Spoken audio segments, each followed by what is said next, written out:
2026년 새해 워싱턴은 물론 지구촌의 정치와 경제, 외교에 지각 변동을 가져올 수 있는 3대 주요 변수들의 시선이 집중되고 있습니다. 첫 번째 변수는 양대 트럼프 핵심 정책들인 관세와 이민 정책의 향방을 가를 연방 대법원의 판결이 6월 말 안에 새해 상반기에 나오는 겁니다. 트럼프 관세 가운데 자동차와 같은 품목 관세는 제외하고 각국 수입품에 일괄적으로 부과해온 한국 15% 등 상호 관세가 발동한 법적 근거인 국제비상경제권한법 IEEPA에 관련 조항이 없어 위법 판결을 받을 가능성이 거론되고 있습니다.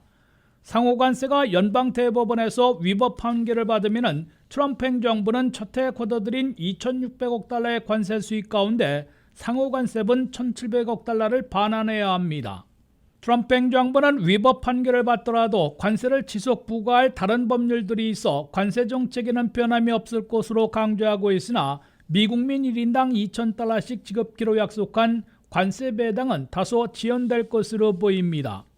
부모 중에 한 명 이상이 영주권자 또는 시민권자이어야 미국서 태어난 자녀들이 미국 시민권을 부여받게 하겠다는 출생시민권 제한 조치가 연방 대법원에서 수정헌법 14조에 위배된 위헌 판결을 받을 가능성도 거론되고 있습니다.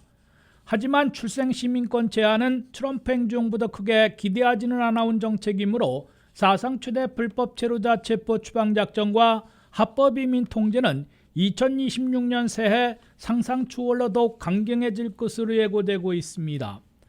두 번째 변수는 트럼프 대통령이 새해 상반기에 북미 관계를 포함하는 외교 승부수를 던지는 겁니다. 트럼프 대통령은 4월에 중국을 직접 방문키로 했는데 이를 전후에 김정은 북한 국무위원장과의 북미 정상회담을 모색할 것으로 예측되고 있습니다. 2026년 새해 북미 정상회담이 성사되면 예전과는 달리 북한의 핵보유 사실상 인정과 경제제재 해제, 종전선언과 북미 수교까지 일괄 합의해 한반도 안보 지형에도 지각 변동을 일으킬 것으로 거론되고 있습니다.